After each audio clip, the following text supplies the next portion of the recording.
Hello friends, welcome back to Sukshma. I'm so happy you're joining us for the series. To get us started, I wanted to just go through some of our safety guidelines and setup so you're prepared and ready, and so we don't have to cover it every time in class. Classes are now, for those of you coming back, if you haven't been practicing in a while, we have shortened classes from about 2 hours to 90 minutes.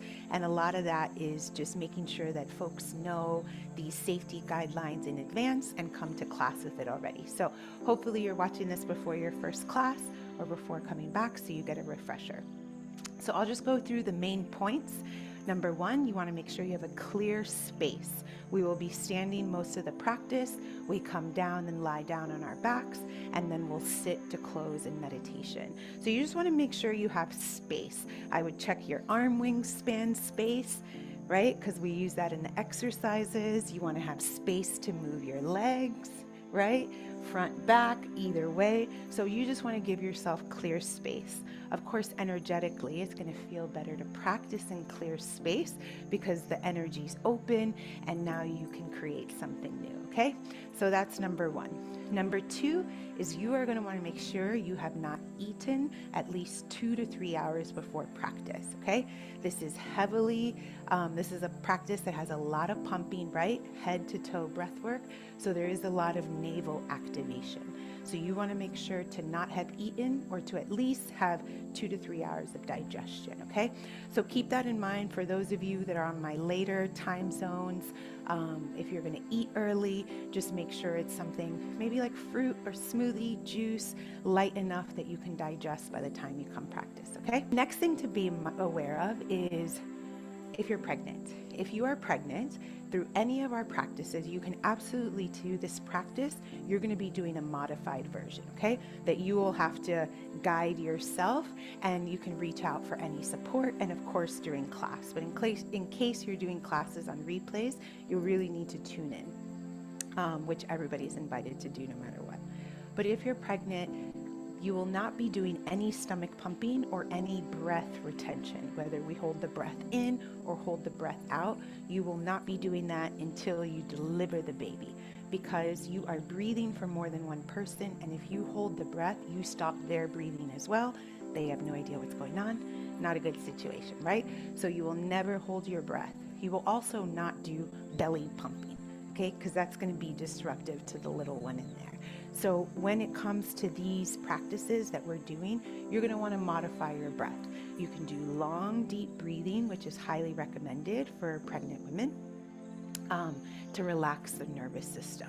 So anytime we're doing pumping, you can still do the exact same postures as we move through, whatever it is, with long, deep breathing. And of course, you're still going to get some benefits from that, okay?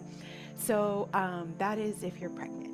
If you are menstruating, you are going to want to take your pulse, okay? Because you're going to want to know if you want to do any type of pumping, light pumping, heavy pumping. It's really up to you. Normally, we would advise not to do pumping on your menstrual because pumping of the navel activates fire. When we are menstruating, that fire that lining we're shedding is fire energy. So we don't want to add more fire to fire. However, we are sovereign beings. If pumping sometimes helps with cramping, sometimes it helps if there's stagnation and you want to activate it, you can decide that. But for the most part, as a general rule, your first 3 days, you want to keep it a little lighter. So you can take the same kind of modifications as somebody who has a baby they're carrying and just do long, deep breathing. You can also modify with a chair. Majority of this practice is standing until the last 5 to 10 minutes, as I mentioned, where we're on our back, and then we sit for meditation. So this is, as we move from head to toe, so much of this, one of the main benefits of Sukshma will be your posture adjusting, especially as like we move through and we're sitting so much, we're like all kind of discombobulated. Sukshma, just practicing, it's basically, my dear Cassidy said this, it's like 2 hours, but it's not 2 hours, it's 90 minutes of mountain pose. pose, which means your posture is going to become super aligned. And that's a huge part of what we're going for. Because when we're in alignment, all the organs, all the body, the bone, the tissue are sitting in their proper place. They're not out of alignment and causing disruption, okay? We think about this pose, we do often star pose, right? And we think about the Vitruvian person and the perfect balance here, the perfect symmetry. And that's what we're going for, whether we're here in star pose or we're in a tall mountain pose, okay? So because the practice is standing, there's different effects that come with that. If at any point you feel like you want to practice with a chair, you can start with a chair, you can have it on the side and come to it. I'm just going to show you with this ottoman I have here, just different ways you would modify, right? So if we're seated and we're breathing, you can modify here.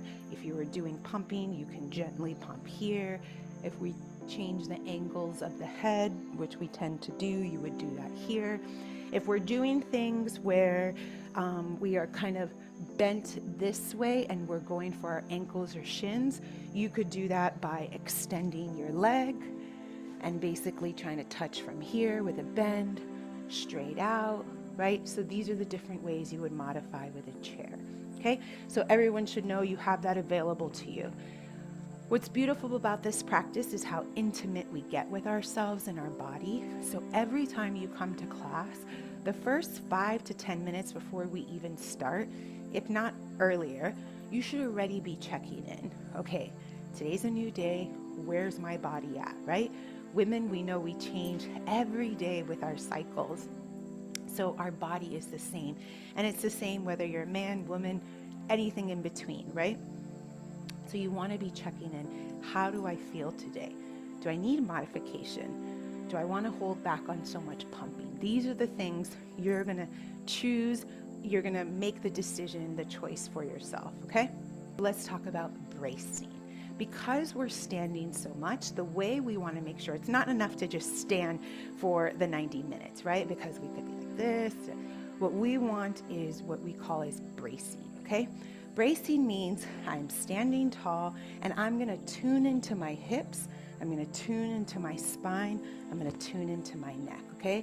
What we most often are doing is kind of like this arching or this kind of hunching, okay? Neither is in alignment. To bring it into alignment wherever you are, you're going to tuck the tailbone down, right? So it should be a natural, boop, bring it in. If you're hunching, it's boop, pop it back out. Your navel is going to squeeze up and in, which is going to help keep this tall, tight, and long, okay? When we're not engaging the core of the navel, it's much easier to fall, okay? So when I say brace throughout the practice, which we'll hear a lot, it's check in, what are my hips doing? Tailbone down, navel up and in, spine as long as possible. Think about your spine stretching and all the vertebrae getting more space as you go longer. Because seriously, look at the difference. If I'm kind of like this, which is just normal, I catch myself like this and I'm like, oh my God, right? Or if I don't really overarch this way, but I tend to do this. But either way, the moment you brace, you just see the energetic shift of, okay? Your chin, you're going to want to keep it parallel to the earth unless otherwise guided.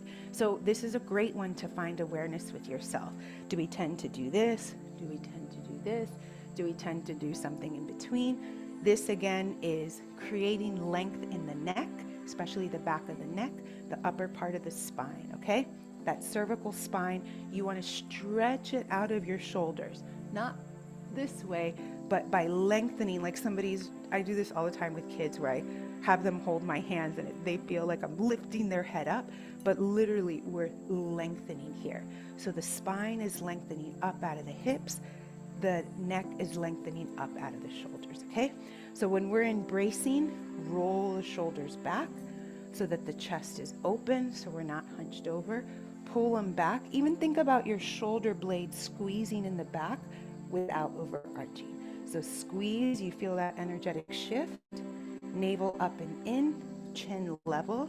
Now we're here at a bracing position, right? So if you think about when you see military guardsmen and they're like this, it's because this is one of the fastest ways to contain your energy. To take, we're all over, you come into this pose, everything just pulls right in, which is a huge part of our practice, okay? So when we're bracing, which is majority of the practice, from there we start going to the different body parts, which means we're going to be isolating, right? When we work on the eyes, we're focused just on a point for the eyes. When we work on the throat, we're going to isolate all the energy so that it's right in this area. When we work on the wrists, same thing. The body is tight, and you isolate the movement to that area, whatever it is. If it's the ankles, again, still holding that posture and isolating to the movement, okay? So all of our movements have some isolation. From the moment we start, we go head to toe. And so the whole time we start going into different areas, and when we get there, you are isolating the movement there, okay? So keep that in mind. Always bracing, add attention, present, mixed with isolation of certain movements, right? When we talk about Sukshma Vyayama, we are talking about the subtle body. What we want to do is go in and all the joints, all the ligaments, you know, all the areas, those pockets where joints connect, those little pockets of air, those are chakras, right? They're energy centers. We want to make sure that they're all open with space and healthy, and that's what we're doing, okay? So you're thinking about bracing as one layer. Second layer is isolating the movements based on whatever we're working on, okay? So isolation. The last thing, which is probably the most important, is that because this is head to toe breath work, we move ourselves into a very relaxed state rather quickly, right? We have two nervous systems, parasympathetic and sympathetic. Sympathetic is our fight, flight, fawn, freeze. Parasympathetic is rest and digest and integrate, okay? Only one of them can be dominant at a time. What we're doing by doing all of this breath work is we are shifting into the parasympathetic instantly, almost instantly, depends on the stress in the body, the fatigue, etc. But regardless of that, what I do know from practicing many years now is it will override that.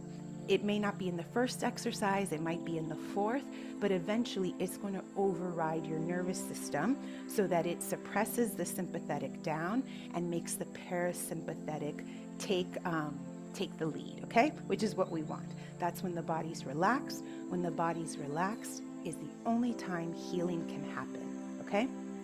Additionally, when the body's relaxed is the only time our frontal lobe can open itself to its highest capacity. Our creativity, our executive thinking, our decision making, solutions, imagination, the capacity to imagine something different has to come from this area, which non-coincidentally only turns on when we're relaxed. Can you imagine? So that's the hack. However, to move into that induced state of relaxation can sometimes be overwhelming because we're just not used to that much oxygen, right? For lack of a better expression, we get high on our own breath, on our own supply, right? So while we adapt to that, while we get comfortable with that, we want to be mindful because here we are standing nice and tall at attention, and if we start to get dizzy from too much oxygen, we want to make sure we don't fall over, okay? In any direction, which I have witnessed.